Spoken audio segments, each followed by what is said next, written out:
কথায় বলে ভোজন ছাড়া ভজন হয় না, সত্যি কথাই তো। খালি পেটে কি আর ভজন করা হয়? পেট ভর্তি থাকলে সব দিকেই মন লাগে। আমাদের ভগবান সিদ্ধার্থ তো সেটা প্রমাণ করেই দিয়ে গেছেন। যখন সুজাতা ওনাকে পরমান্ন এনে দিলেন, ক্ষুধার্ত অবস্থায় তিনি মন দিতে পারছিলেন না ধর্মে বা ধ্যানে। তারপরে যখন পুণ্যবৃত্তি হলো, পেট ভরলো, তখনই তিনি বুঝতে পারলেন যে না, সত্যিই খালি পেটে থাকলে ধর্ম হয় না। তাই সেই পথ অনুসরণ করেই আমরা বাঙালিরা খাওয়াটা আমাদের একদম ওতপ্রোতভাবে আমাদের সঙ্গে জড়িয়ে আছে। কোথাও বেড়াতে গেলেই হোক বা কোনো অনুষ্ঠান বাড়ি গেলেই হোক, খাওয়াটা আগে জরুরি। আর খাওয়া ছাড়া কোনো কিছু আমরা ভাবতে পারি না।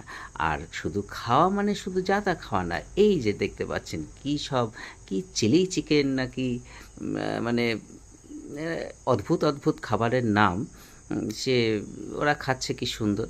আর আমি তাকিয়ে তাকিয়ে দেখছি, একটু পরে আমার জন্য চলে আসবে ভেজ, তখন আমি ওদের দেখিয়ে দেখে খাবো। তাহলে বন্ধুরা, কেমন লাগলো? নমস্কার, ভালো থাকবেন।